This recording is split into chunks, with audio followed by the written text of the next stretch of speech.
All right, well, let's get started. Hello again.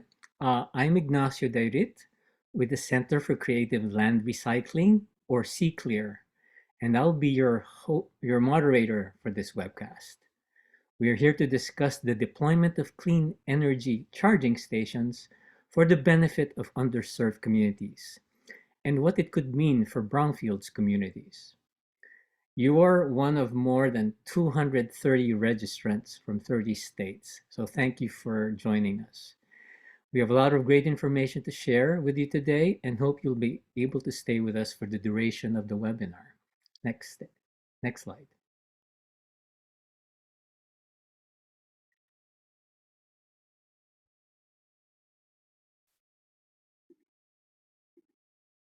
So we will be sending the recording and presentation materials today to you following today's webcast. Look for an email from CClear in the next day or so with a PDF and a link to the recording. The PDF will contain a page of resources found in this presentation, and they have clickable links. So no need to take notes or anything. Once you get the PDF, you will have access to those links. You'll also have, after this webinar, you'll receive an email to respond to a survey. The survey will pop up, but if you're not able to respond to the survey immediately, the email will remind you to answer the webinar. We welcome your interaction and questions. Please post any questions in the Q&A section, not on the chat, so the Q&A section. And before we start, though, we would like to have for you to answer 3 poll questions. So they'll be coming in your screen right now.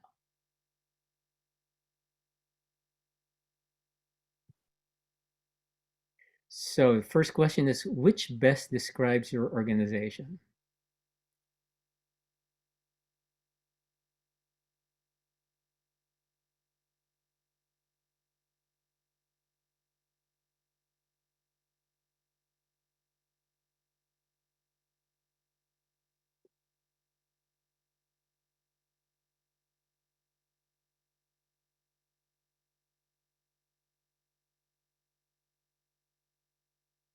All right, 5 more seconds.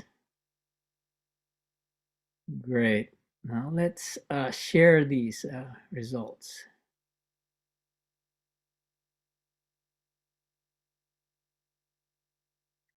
So pretty spread out here. We got the plurality, we have mostly from local government and nonprofits, and we have quite a few also with the private sector, federal agencies, and tribal entities as well, and state agencies. So thank you.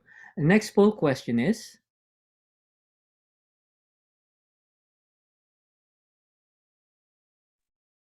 Oh, Ignacio, they're all answered and sharing now. yes, they're sharing now. So let me go to the next poll question.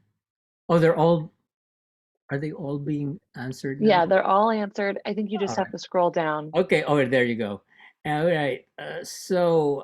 What is your interested in EV charging infrastructure? Most of you are interested in gathering information for future projects, and a lot of you are just for general interest, or I wouldn't say just, but and some of you are working on a potential EV project.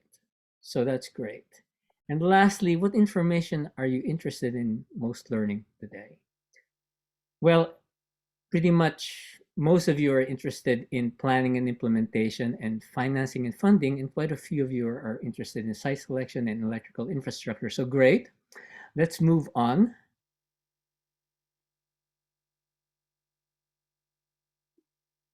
So we have a great set of speakers who are on the leading edge of the deployment of EV charging to underserved communities, many of which are on infill or on brownfields. It is an evolving field, and their experience can be found on the webinar registration page. So please read up. But we will move on because we have a lot of material to cover. Again, reminder to put your questions in the Q&A, and we will Some of the questions may be answered, but if you don't answer them during in the Q&A, then we will answer them verbally. Copies of the presentation will be distributed after the webinar, and the recording will be available. So without further, I'm going to hand it over to Eric Bayus.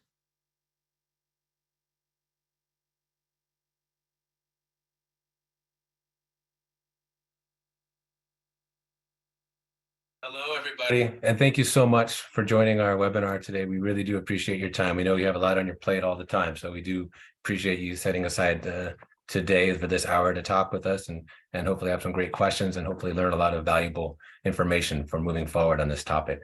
My name is Eric Bias. I'm in EPA Region 9's Brownfields program, and our program is really a major source of grant funding and technical assistance that's committed to addressing underutilized sites in communities across the country. And how do we define a brownfield? What does it mean to us? Well, it's basically a site that's not being developed due to existing or perceived contamination. These sites, they sit idle because even that potential presence of contamination, it keeps many promising underutilized sites untouched for redevelopment. And this is largely because many local officials, developers, investors, and so on and so forth, they're just not familiar with the environmental assessment and cleanup process. So they look away to other sites that don't have those questions. But our program really works to bridge that gap between the development and environmental communities and to break down those silos so that impacted sites can be developed instead of focusing redevelopment or focusing development in the country on undisturbed sites that have valuable function in and of themselves being undisturbed. So how do we do that? We provide grants and technical assistance to reduce redevelopment risks and increase benefits across the boards to communities and the people in those communities, to the local economic development of areas around the country, and also for the environment. And if you could forward the animation there, and to give you a real world example, to let you know that this really can be done. You can turn an impacted site into an EV charging station. Here's some photos of the life of a brownfield in Tonopah, Nevada. It started off as a snazzy motel in the 1940s, 50s, somewhere in there. And over time, it became a dilapidated building, unfortunately. And because of that, the site use was prevented.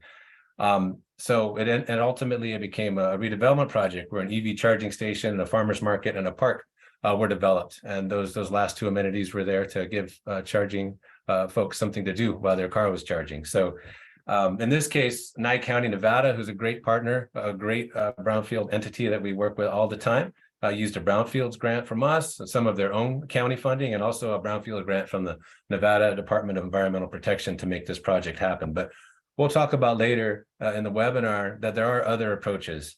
There's other ways of doing this, and there's been feasibility studies that have been carried out, that we've carried out, that show that there are positive economics for these types of projects, even without federal and state grants and other subsidies. So next slide, please. Most communities have brownfields, even though they don't realize it. And we often get the question, well, where's the list of brownfields in my area? Can I go to one place and find them all? It's like, no, you can't find them all. They're not all on a list. And I would argue, and many would argue, that a majority aren't on any databases. But they are there in your communities, and they're not on databases like Superfund sites would be, or RCRA sites, or other heavily contaminated sites might be. Brownfields are typically lightly contaminated sites, and they result from past uses such as the list here. I'll hit a few of them. Gas stations, auto repair facilities, dry cleaners, metal recyclers, mills, mining operations, and the like. I want to point out, though, the last bullet to consider and look at closed underground storage tank sites. Those sites might be regulatorily closed by an agency, local county or state agency for USTs, but they can't be redeveloped because there might be some remaining surface contamination or groundwater remediation or contamination that needs to be dealt with. And for many uses, that's unacceptable. But for EV charging, we'll talk about that a little later on in my slides about how that could be an option for EV charging stations. So flag that idea. And typical brownfield contamination includes this list here, boxed in blue: hydrocarbons, organic compounds, metals, asbestos, PCBs, and the like. So next slide, please. When we talk about the term redevelopment, for those of you that are not familiar with it or new to it, redevelopment of underutilized sites, we're really talking about a multi-step process that only starts with identifying high potential sites. In this case, for future EV redevelopment, you start the process with identifying a site and seeing if the owners are interested in moving a site forward, be it a private owner or municipal owner. The next step could be assessing the past uses, historic research of a site, and sampling for contamination that may or may not be present at the site. The next step is planning. All types of planning could be funded under our program. Planning for reuse options, economic feasibility of a given project, and cleanup planning if that's needed. Next step, you could carry out site remediation if it is needed. It's not always needed, but we do have funding for that. And then lastly, springboarding a site into actual reuse and revitalization. There's opportunities that we have within our program to do that. And the good news here is that there's funding for all of these steps in our program and in other federal and state programs. And we'll discuss those resources a little bit later on in the webinar. But to walk away from this, it's key to point out that this process really can turn a liability, a site that's unused, into a profitable project. And it can make that liability site become a community asset. And it happens all over the country all the time for brownfield sites. This process, what it really does in a nutshell is it turns site unknowns into knowns, so that sound investment decisions could be made with minimal site risk. Next slide, please. So I wanted to highlight this, that there's a lot of steps that I laid out there, but there's more good news in that about a third of all sites are cleared after phase one. They're called phase one environmental site assessments, where the background history of a site is carried out. Research is done to see what might have happened on the site, and sometimes a site doesn't have any expected contamination, so it can move forward with redevelopment. So said another way, that site sampling and cleanup is not always needed. And and that really is driven by the reuse. And for a low risk reuse like EV charging, when you compare it to building a home or putting a school or a preschool, there's low risk use on that site because the folks using that site aren't going to be living there. They're going to have very low exposure to a site over time. So that creates flexibility with what the cleanup options could be. So next slide, please. I want to emphasize here that we don't dictate the reuse for sites within EPA Brownfields program. All community development that we support is community driven. We really focus on giving eligible entities, which are state and local governments, NGOs, and tribes, giving them the resources to carry out this wide array of activities that's listed here on this slide below for your reference. To emphasize just a few of the points, these slides are going out to you also. There's way more information on these slides than I would give if it was a word by word presentation in a room like the old days, but I think there's useful information for your reference here. We can fund the time consuming tasks of finding high potential sites and figuring out if property owners are interested in selling, leasing, et cetera, of the site. We can also carry out preliminary site design for a site, which is a really valuable tool, and it can be used to help determine if a site will really work.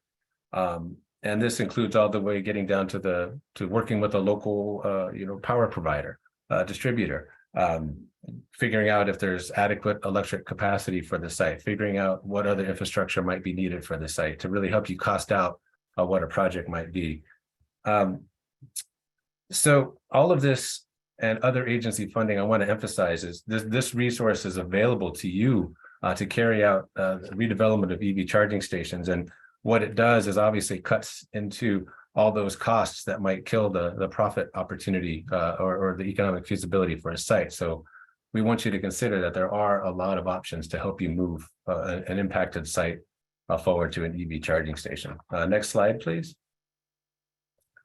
This is a lot of information here. Again, it's included mostly as reference, but I want to say that when you're talking about, we're calling it charging forward with brownfields, redeveloping brownfields into EV charging stations, there are a lot of benefits on the environmental regulatory side, the environmental contamination side. There's first of all, there's lots of federal and state subsidies now that many of you are already aware of, and a lot more are coming in the future. As I hinted at earlier, cleanup goals could be more flexible than a lot of reuse options that involve people being on the site a lot of time of the day over time. And a couple examples are the vapor intrusion is an issue that's prevalent around the country, where contamination actually floats on groundwater and then can evaporate up into buildings and concentrate within buildings, and then be a risk factor for people within those buildings. Well, the open air construction of EV charging stations really eliminates most of that risk. Also, capping or covering up a site is a great option for cleanup, because it prevents movement of contamination from the site to offsite or to a human receptor. And in doing that, you can move a site forward for redevelopment. And if you put a little more cost into the engineering of that cap, it could be something that could be driven on, which obviously is helpful for an EV charging station. A lot of sites have ongoing groundwater remediation that have wellheads, sporadically placed throughout a site, which prevents a lot of reuse options. Well, it doesn't prevent EV charging station reuse. And lastly, there are many brownfields located along the U.S. interstate highway system, which are ideal locations, and we'll talk about later, is a big source of federal funding, at least for redeveloping these sites. So last slide, please.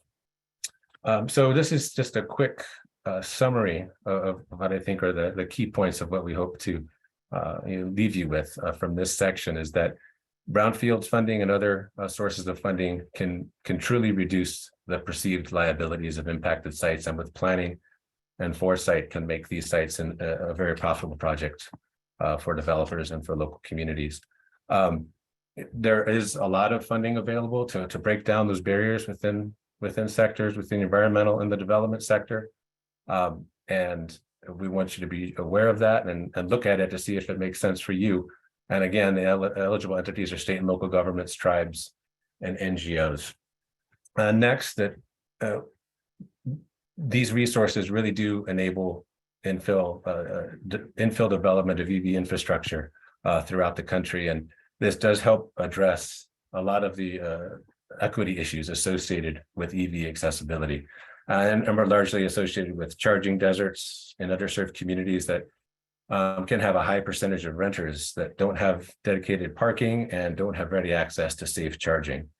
And our funding, along with many other federal funding, is focused on helping communities that have been historically underserved. And last year, our program awarded about $250 million in grants, and 86% of those projects were committed to historically underserved communities, and in alignment with the current Justice 40 initiative that wants at least 40% of federal funding to go to climate and clean energy initiatives, 40% of that funding to go to historically underserved communities. So that's all I have for now, but I'd like to pass it over to Emily, who's going to discuss key site considerations to help you identify high potential sites for electric vehicle charging redevelopment. So thank you, Emily. Thanks, Eric. So now that we've talked a little bit about why brownfields are good options for EV development and a bit about the program overall, let's spend a minute talking about sort of the inverse, is what makes for a good EV site. So these are the types of things that you'll want to think about when you look at the brownfield sites in your community to assess whether they are relevant or ready for EV development. So these do not necessarily preclude, per se, a site being used, but may make a difference on the utilization of stations and payback periods for both the infrastructure or construction and operation costs overall for the project. So they do make a big difference. We'll break these down in the next few slides, but generally you want to think about the physical site conditions, sort of what's the environmental history on the site, community and equity impacts, and more technical considerations about connections to the grid and where EV chargers are sourcing power from. So next slide.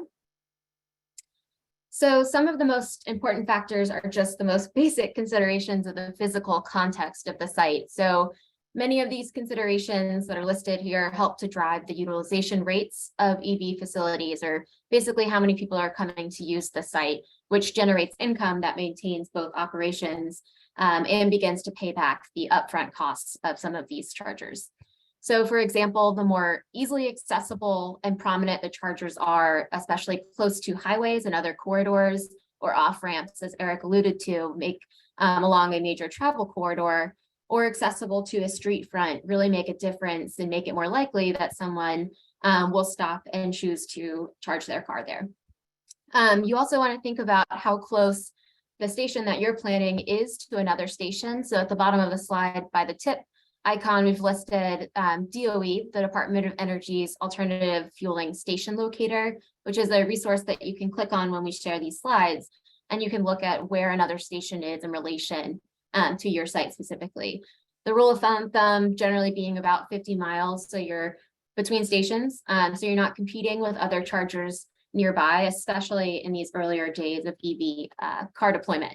So of course, as we think about down the line, when EV uptake increases, more and more chargers will be able to be sustained, but want to make sure that the competitive nature of these isn't making one station work and another one not.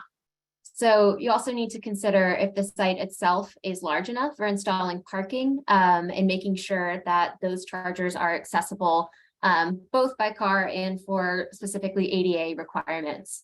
Finally, considering the zoning of the site and if redevelopment or adding EV chargers can be accommodated, both by current regulations or if a special use permit or variance is needed, and local planners in your area can help sort of decipher those regulations or suggest a pathway forward for approval. Next slide.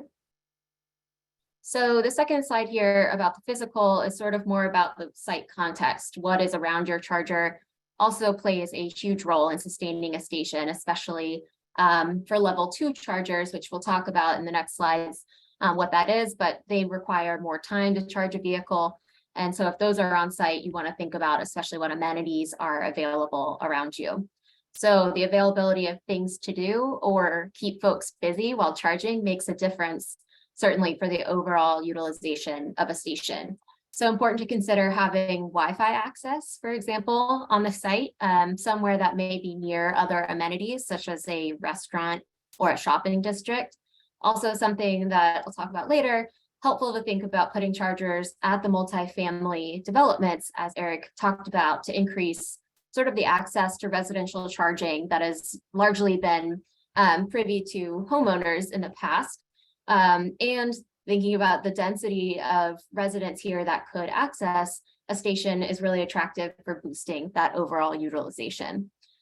Finally, just considering the ownership structure of the site is important, especially when the context of brownfield cleanup, as this can sort of impact what grants and other funding sources may be eligible for all of the redevelopment process steps.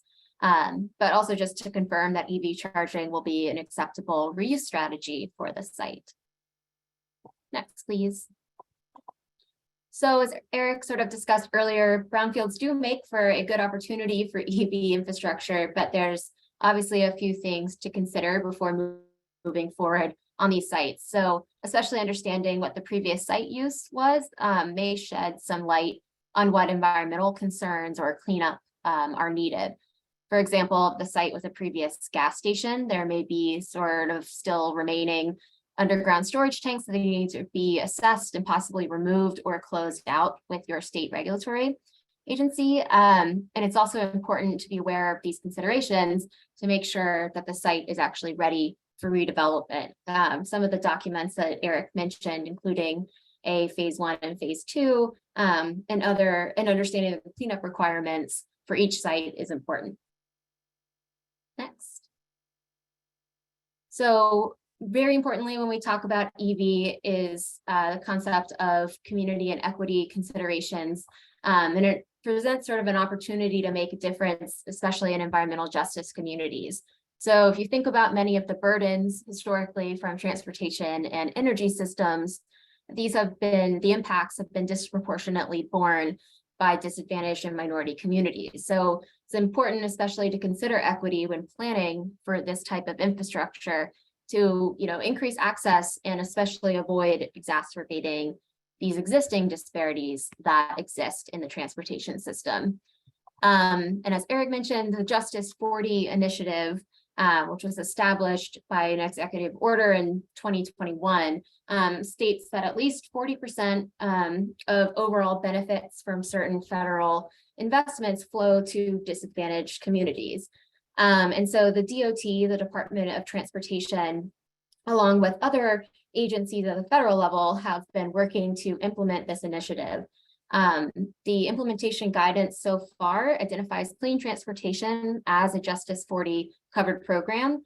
It also identifies access to electric vehicle charging stations as an example benefit of a covered program. So these are really great, sort of a connection between equity and goals at the federal level to what's happening on the ground. So the DOT's NEVI program, which is the National EV Infrastructure Program, provides states with funding to implement electric vehicle charging along major corridors and other places, especially with a focus on disadvantaged communities. And so EV in these areas can help both by sort of providing clean transportation access, combating some of the things you see listed here around the access to EV, transportation burden, and access for individuals, but it also has the opportunity to sort of support disadvantaged communities, business opportunities, if we think about what co-location options there are for retail or restaurants or other things that I mentioned in the last couple slides. Also goes towards reducing transportation emissions in an area which can be very impactful for environmental justice communities, and provide jobs and training to local communities as we think about building out this infrastructure across the country. Next slide, please. So the last pieces around the site selection that we want to touch on are more of the technical considerations. So thinking about electrical capacity on the site really does make a difference to where we're going forward on a site. So when installing the EV charging, it's especially important to talk to your utility in the area early on in the process and make sure they're plugged in, for lack of a joke there, but plugged in on the process from the very beginning. And they can help you determine a number of really key factors, such as whether the site needs new electrical service, and if it doesn't need new service, does the existing electrical grid support the number and type of EV chargers that are being proposed. And you see the types of vehicles listed. For those that are less familiar with the types of charging that's available, this graphic is a general overview, but level 1 being the slowest. I'm usually using it for home capacity or home charging. Level 2 and DC fast chargers are the more common type. Level 2 being a longer time also to charge, but typically located at locations such as retail or other workplaces, or even multifamily, where people may be hanging around longer.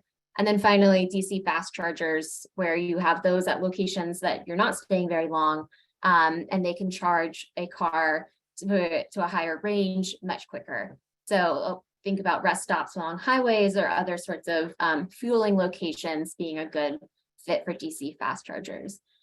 So the last thing on sort of the utility, if you go back a slide, there could be many different programs that can assist from your local utility on infrastructure development, such as Make Ready programs or grants.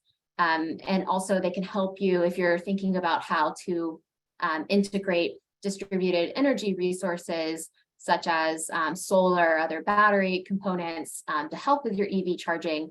They can set you up for success there. So again, just making sure that you involve the utility early and often to find out all of the resources and how they can help make this project successful. So next slide, just a few different things on the financial side, what makes a charging station profitable. And there are several different cost considerations when thinking about building out this type of infrastructure. So some of those key drivers to make the chargers financially feasible, talked a little bit, but the electrical infrastructure upgrades, which can vary greatly. You could have a site that needs no further upgrades and it's EV ready, whereas other ones may need a transformer upgrade or other sorts of improvements to the site, which can greatly increase your upfront construction costs.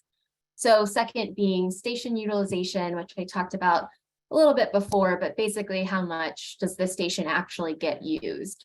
It's important to look at those factors we discussed about physical context, if it's near a highly trafficked roadway or other EV in the area. Charging fees make a difference, especially when you're looking to make a profit on a station, which the goals of your EV station may differ depending on what organization or what level group you're a part of. But charging fees, whether that's a cost for drivers to use the station or whether for the first couple years to increase use, there's a no fee for charging. Those are decisions that make an impact to the financial feasibility. Obviously, the type and number of stations makes a big difference. Obviously, more chargers, more expensive, faster chargers. So DC fast chargers are more expensive than level 2 chargers. So what you pick and the number of them makes a big difference on the site. Cost of electricity overall. So how much is it going to cost you to fuel the stations? So that's something to also discuss with your utility. Installation costs, again, sort of depend site to site. And then any available grants and incentive programs, and a quick plug, but at the bottom there for another DOE resource lists out all of the sort of funding programs that are available state by state, so you can dive into what sort of funding opportunities help offset those initial costs. And we'll discuss some more of the specifics on funding a little later in the webinar, but this is a great place to start as a comprehensive database. So that sort of wraps up on the site selection or evaluation of different sites within your community. So I'll pass it over to Vanessa to describe a case study. Great, thanks so much, Emily, and thanks again to all of you for tuning in. So my name is Vanessa Gerber, and I work with East Bay Community Energy. Before I dive into who we are and our community-wide assessment grant, with which we're working with C-Clear on, and Eric as our project officer at EPA, wanted to just provide a visual of what EBCE, what our vision is for one of the applications for this type of grant.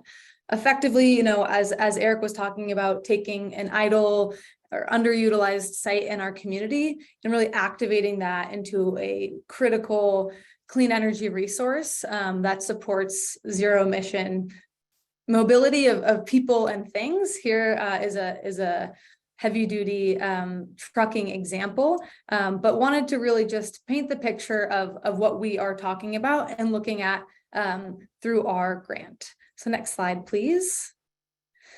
Really appreciate you sharing a little bit about yourselves, and it seems like there are a number of other local government entities in attendance. So East Bay Community Energy, or EBCE, we're a nonprofit public agency in a joint powers authority structure. We formed back in 2016 by Alameda County and the cities within. The map shows, to orient those of you, just the east side of the San Francisco Bay Area and into the city of Tracy, which is that standalone little green squiggle, which is one of our communities in San Joaquin County, which gets into California's Central Valley.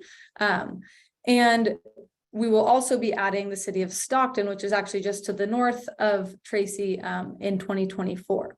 So while our core business is being the default public power provider, and we serve electricity to residential, commercial, and municipal accounts, we also are formed to design and implement local clean energy investment programs that help our JPA member cities achieve their climate goals faster. And I think I maybe even saw one or two of our member city colleagues on this call, so thanks for joining. The program team that I specifically work on is within our transportation electrification program, and especially on the light duty side of things, so passenger vehicles that you or I might go into work or with friends and family. We are specifically looking at building DC fast charging. So as Emily described, that last fastest category, specifically where there are a lot of renters, which Eric also mentioned, because as we hypothesized and the data has shown, that is where, they're effectively charging deserts or a lack of investment by the private sector to date. That largely has to do with little EV adoption in those communities to date. And so we really want to specifically fill those gaps and provide that charging access to those folks. And then also on the medium and heavy duty side of things, we are working on supporting the transition to zero emission in that realm as well. Put more simply, think about it's goods movement. So think about, delivery vans and trucking, right? The movement of goods through our service area, since we have a very strategic area. And so in order to build DC fast charging for these two use cases, we work with our cities, but we also have gotten creative through a grant like this. So we'll move to the next slide, please. So what is this grant? It is a community-wide assessment grant with EPA, and there are two main objectives. The first is to understand what's out there and develop an inventory, both in Excel and map, of all of the brownfield sites in our service area, so we can understand the opportunity for future potential redevelopment. And as I showed a vision in our first slide, we really want to package that redevelopment vision and the required steps to redevelopment for brownfield sites into effectively a playbook or a site reuse vision for both of the use cases that I described EBC is currently working on. So that's the light duty passenger vehicles and medium and heavy duty goods movement vehicles. And so to do that, there are a number of deliverables that our other consultant, so Seekler is one of our consultants on the grant, Langen, I think some of you might be on this call as well, are supporting with developing that inventory that I talked about. And then the environmental site assessments, which Eric had discussed, which is basically, some further due diligence on the site recon, site walk, and understanding what's going on. And then up to phase 3, phase 2s, which will entail some subsurface soil sampling, say that 10 times fast, to better understand, okay, if we want to redevelop a site like this, what are the remediation steps and costs and timelines, and who needs to be involved from the regulatory side of things, et cetera, so we can understand and put that into our playbook for understanding what the opportunity is. I do want to mention that this grant is purely an assessment grant. There's no remediation or redevelopment that we are conducting through this grant, but the playbook will help us understand those paths forward, when we get to that point. And then the last few are some more deliverables, again, for us to help understand what the steps forward would be. Next slide, please. So why would we do this? We have municipal partners, we're working with them. Why pursue this as well? Well, my manager, Jesse Denver, had a really great idea and some previous work, in the brownfield space, and thought, hey, there's a lot of money in these programs. And historically, brownfields have been assessed for redevelopment as mixed use, commercial, retail, in the renewable space more recently, also solar. But we worked with ICF on a technical assistance project to prove the concept in a smaller subset of our service area. And we saw that it did work. This can help us identify sites, and there are favorable economics for redeveloping to this use case. And so we really wanted to then develop a new methodology to assess brownfields specifically for the EV fast charging use cases, which will help us, drive investment where the private sector hasn't yet invested, identify host sites amidst, some land scarcity, thinking about 18-wheeler trucks moving through dense urban areas between, the Port of Oakland and warehousing facilities down in Fremont.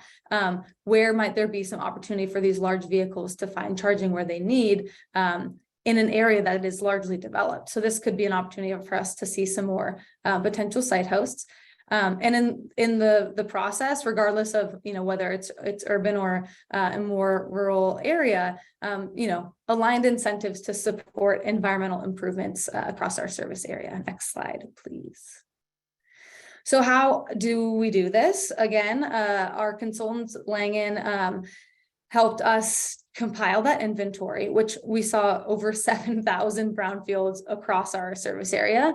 Important to note that some of those were redeveloped, so we could remove them from consideration for this grant, but we basically had to compile all of this data to understand what our options were.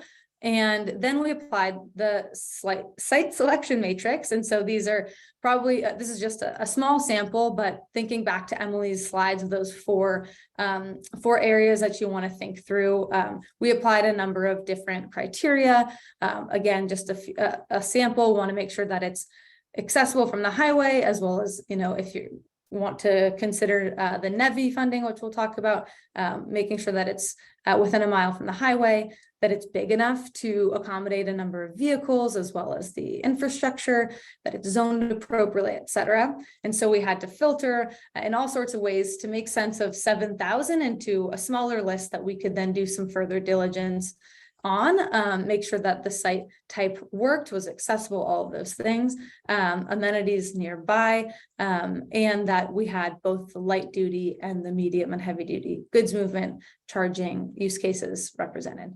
Next slide, please. So visualization of that, here's our inventory, a version of it mapped out. Then if you click, we have put it through the site selection matrix, a large Excel sheet effectively. One more click, please. And two ambiguous examples, but helping us then make sense of all of these sites. What are going to be some sites in different use cases? Maybe there's an existing use, or maybe there's not, and really being able to then do the phase one environmental site assessments to further identify what paths forward on different types of sites would look like. Next slide, please. And lastly, we think it's a really exciting and replicable approach. We have done a lot of data analysis to look at this and think, for all of you, I know there are a lot of local government, tribal entities, nonprofits, et cetera, on the line. You get the data for your area and can be able to replicate this based on your objectives and criteria.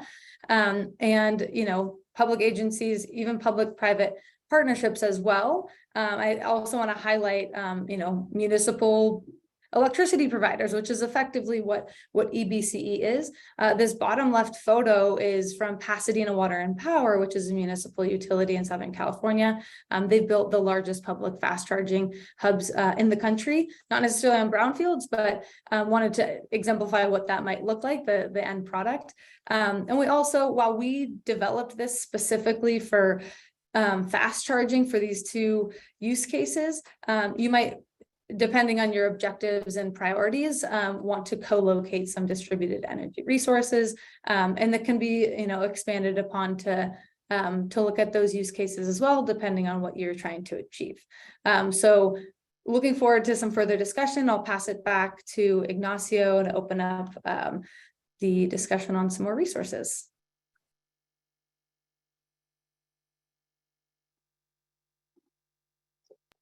So great presentation, and we have a lot of good questions coming, so we'll address them.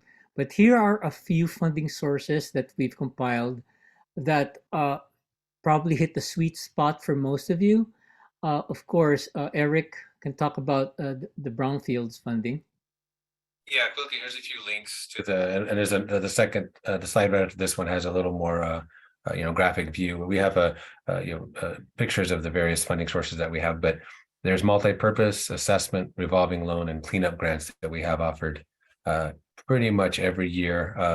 Multi-purpose and revolving loan fund are every other year. We also have what I wanted to highlight here is targeted brownfield assessment technical assistance, and there's live links here on this for the PDF that you'll receive via email. And this is a great program because EPA contractors actually go out and can do work on a site to assess a site and collect data to determine whether or not cleanup is needed and how much that would cost if so.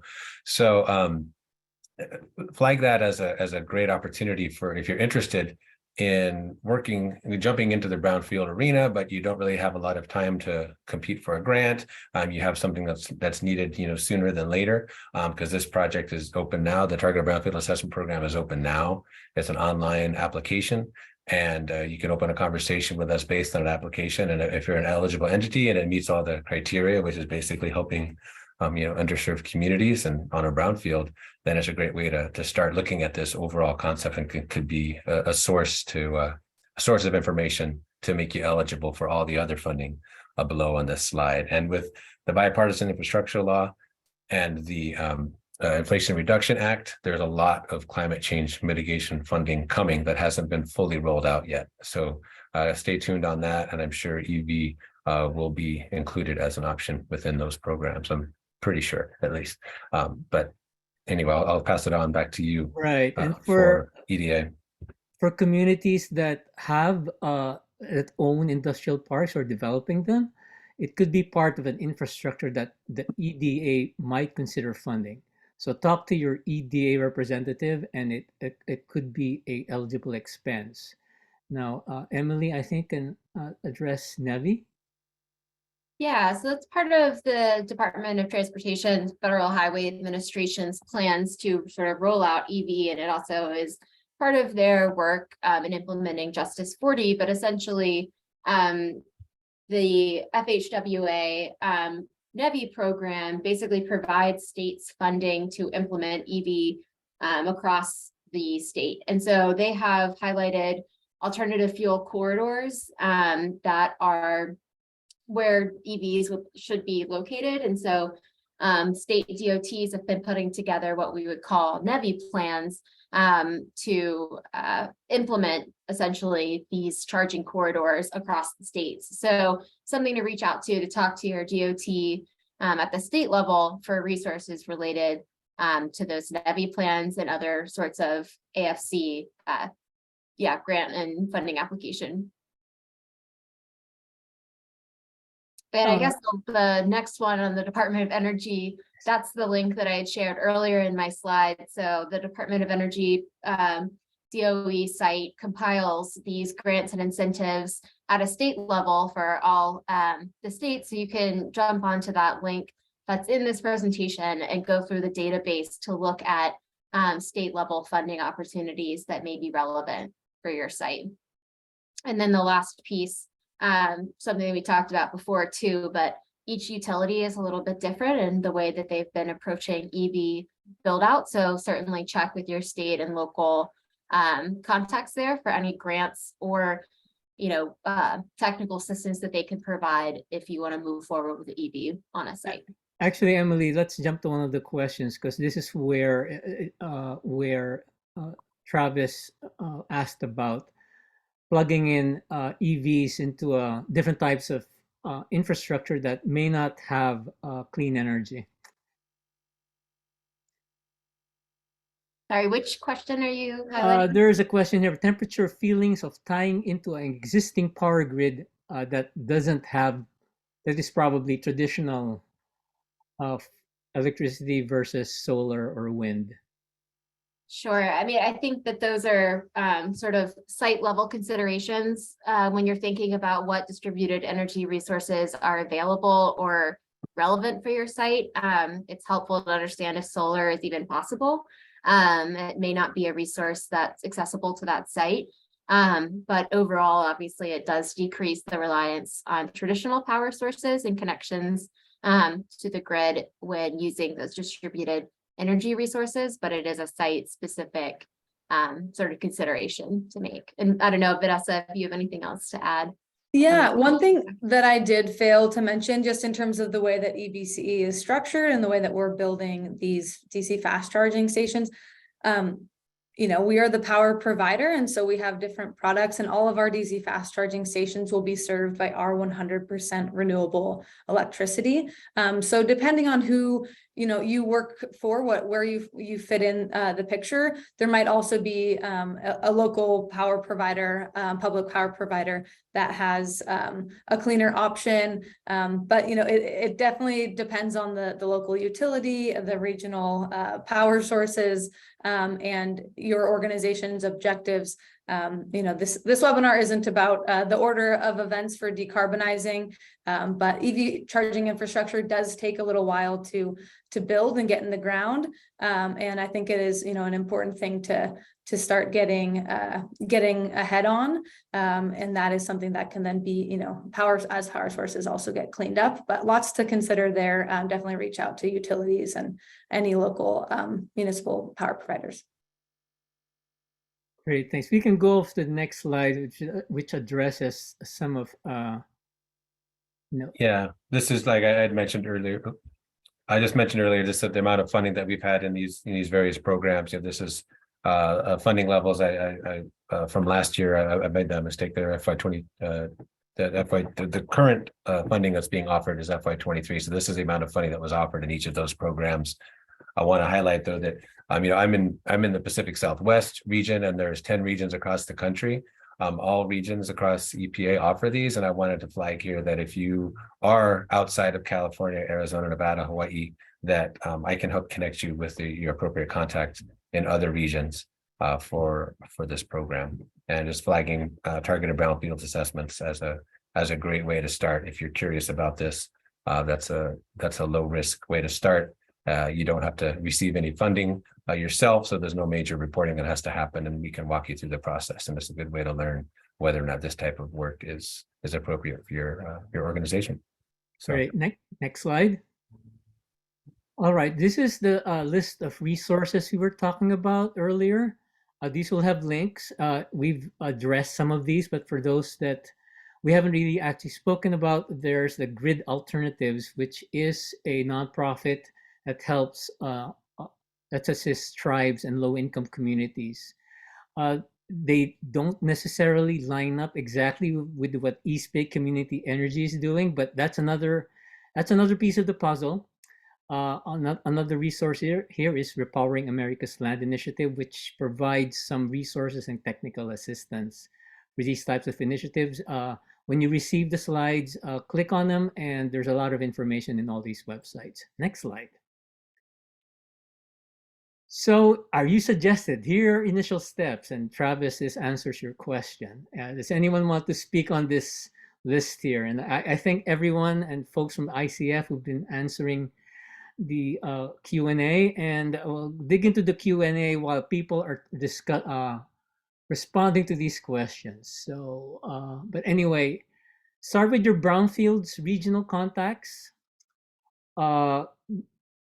And the links we just provided you. And I want to jump in here quickly to say that Cleanups in My Community, it's a mapping database that hooks you into a geographic area that has all brownfields that have been worked on, local, oftentimes state level projects, EPA's Repowering America's Land, other enforcement actions. So it really is a good place to start if you're looking for actual locations of impacted sites in your area. It's not all of them, but it's pretty much everything that's known in your area that's aware of that's been pulled into the program. And there's an environmental justice screening tool for those of you interested in public-private partnerships, working with communities, figuring out communities that have been historically underserved. It's a great and easy to use tool to find those communities in your state, in your county, in your communities. And I'll just piggyback off of that, but I know Eric in Region 9 and some other folks have been working to sort of put together some mapping analysis to highlight some of those gaps or brownfields that may be relevant for EV charging, to fill in some of the holes that people have mentioned on the chat. So more to come, and hopefully that's something that can be rolled out soon. All right, well, let's take some questions here. So the question here, what is a timeline to get EV infrastructure built and ready for a shovel-ready site? And I guess that was indirectly answered. It really depends on your situation, but and it's like a typical brownfields question is how on a brownfield, but let's say EV alone, Emily or ICF folks, I assuming actually it's think that cleaned up. Vanessa probably has the best experience. Sure. Yeah. I mean, so assuming that the site is already a built parking facility, and that there is available grid capacity to the site, the actual construction doesn't take very long, maybe 2 weeks. But what does take a lot of time is having the engineer develop a site plan, putting it through the distribution utilities service planning process. They run their assessment, get back. Though they might also need to, depending on the use case. For us, we are doing exclusively DC fast charging, which uses a lot of electric load that will oftentimes require a transformer upgrade, and those types of things are longer lead time.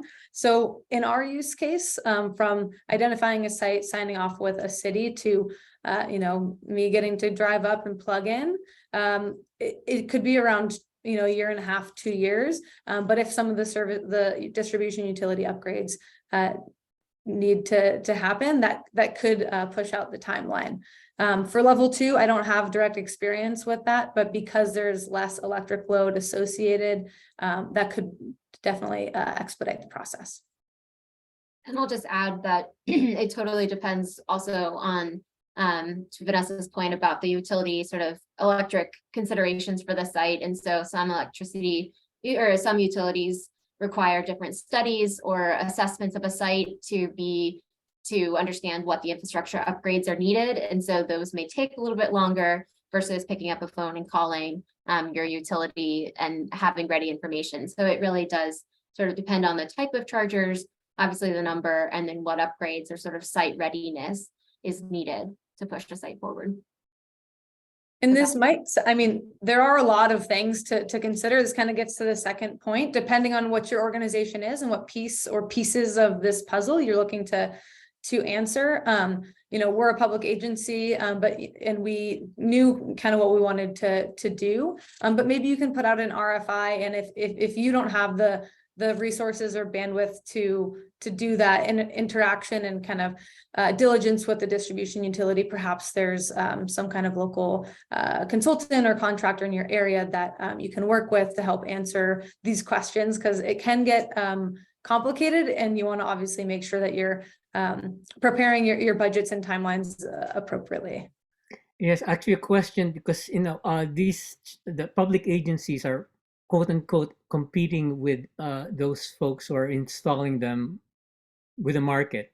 So how does the market work in this? And so we can get ahead of or work with them to install these stations where they're not going in. And there are different types of stations we talked about.